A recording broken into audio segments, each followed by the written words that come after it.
What's up, everybody? Welcome back to the Inspire, Create, Manifest podcast. How are y'all doing? I'm reaching for a crystal.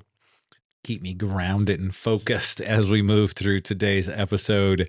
Thanks for being here. I appreciate each and every single one of you. And today I want to start with a question that I don't want you to rush past. And we kind of touched on this a couple of episodes back, and I want to bring it back because I think it's very important. And we get distracted. We don't really focus on this idea. And today we're going to dive a little bit deeper into it.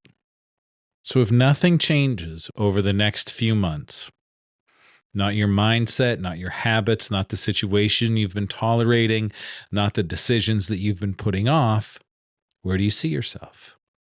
Now, don't answer with the version that you've rehearsed in your head. Don't answer with the sound of optimism or optimistic. And don't answer with what you hope might magically shift on its own. Answer honestly. If you kept doing exactly what you're doing right now, where does the road actually lead? Where do you end up? Sit with it. Go on. We're going to take a little sit right here. Think about that. If nothing changes, if you change nothing at all, you keep going down that road, where are you going to end up? Because most of us, we skip past that question. We stay busy enough just to avoid it.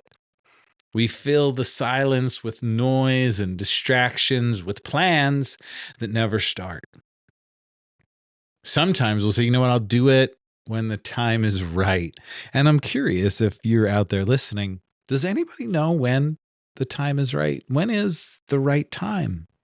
I don't know. I've been looking for the right time forever, and I still haven't seemed to actually been able to put my finger on the right time, because there is no right time.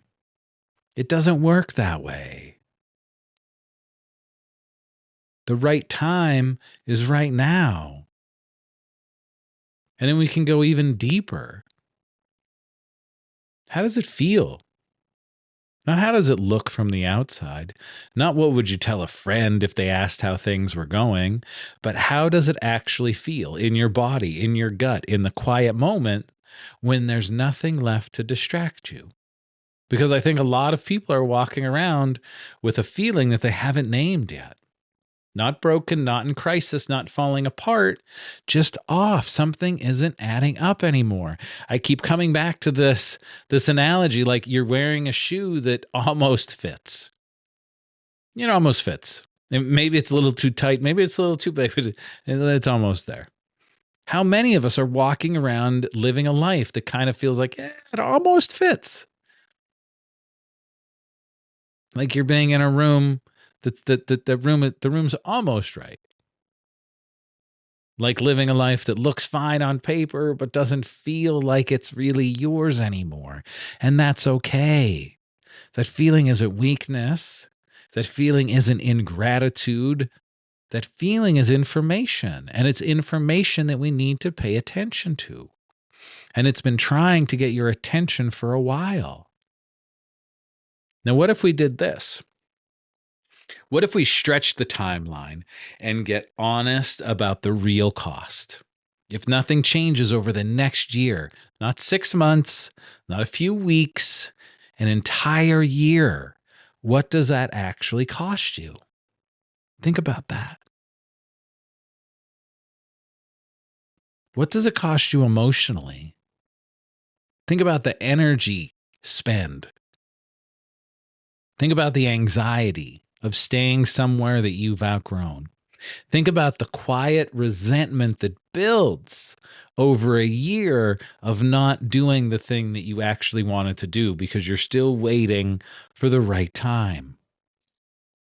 We often go to the dollar figure cost. We try to rationalize, well, I can't have a coach because it costs X amount of dollars a month. Okay, I get it. I couldn't afford a coach for a really long time.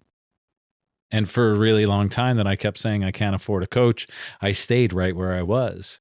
I thought I was doing some of the work, but I wasn't doing the work because I needed somebody in my corner to actually keep me accountable, to push me, to ask me the hard questions, to say, hey, Joe, why aren't you doing that thing that you said you were going to do?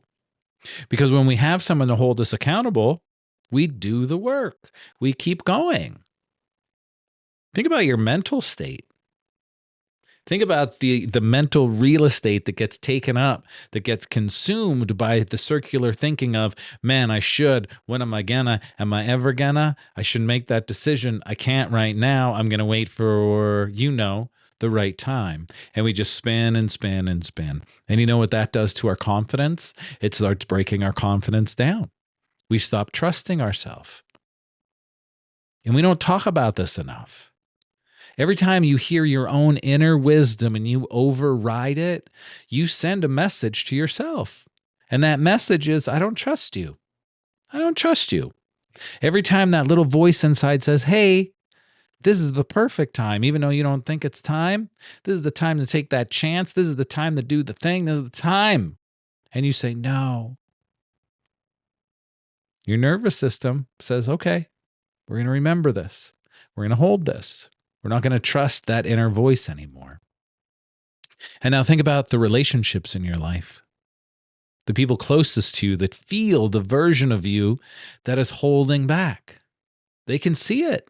They might not say it, but they feel it. And more importantly, you feel the gap between who you are and who you know you could be. And usually we start getting a little angry and a little resentful.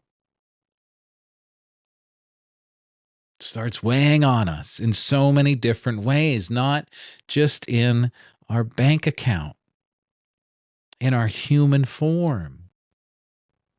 That cost is real. But we don't say, oh, well, that equals $8.75. No.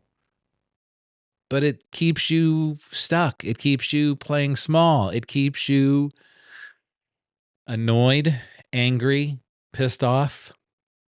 Because you know that you should be doing something else. You know that there's something else there. But you got that thing, that story. And I know this pisses a lot of people off, but that story is an excuse. It's an excuse. Think about this. Think about this. I love this thought experiment.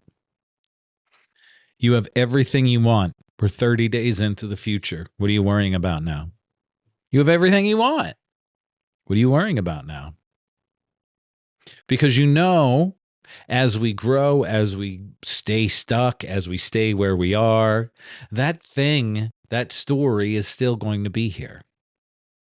Until you change the story, change the identity. I am no longer that version. I am this version.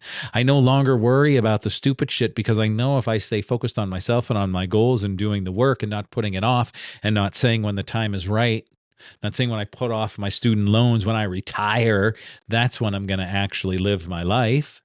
What if you start living your life today? Again, think about the cost. What is that cost? Your life. It is your life. That's what the cost is, my friends. It's not a number in your checking account. It is your actual life. And I'm so sick of hearing people say, I wish I would have done this 10 years ago. I wish I would have talked to you 3 years ago. Well, why did you wait? Because I was afraid. Because I was waiting for the perfect time. I was waiting to actually trust myself enough to have the worth to say I'm worthy of actually having someone in my corner. And a lot of us don't think that we're worthy. So we create the excuses. I have this happening and that happening, and I got a back pain, and I got an ex-boyfriend or an ex-girlfriend. Don't we all? Don't we all? But how long are you going to let the back pain, the ex, control where you're going? And again, especially when we sit in the space of the excuse, and here's an excuse, and here's my excuse, and look at me defending my excuses. We literally start defending our excuses. So, if you didn't get the point, I'm going to ask you again. If nothing changes in a week, if nothing changes in a month, if nothing changes in a year, Where do you end up? And how does your human form feel? How does your human form feel? Stop thinking about these made up numbers over here, but how do you feel? And now, how do you feel if you actually start? If you actually start taking the steps, and once you start taking the steps, you start noticing momentum. As you start noticing momentum, things start flowing, change starts happening. We actually progress into a new version of ourselves instead of staying stuck in this current version. So the next time you find yourself complaining, stop it. The next time you find yourself saying, when I do this, then I can do that, stop it and ask yourself how valuable you really are, this precious life that we've been given. And are you willing to live it? Are you willing to live it? It's what it comes down to.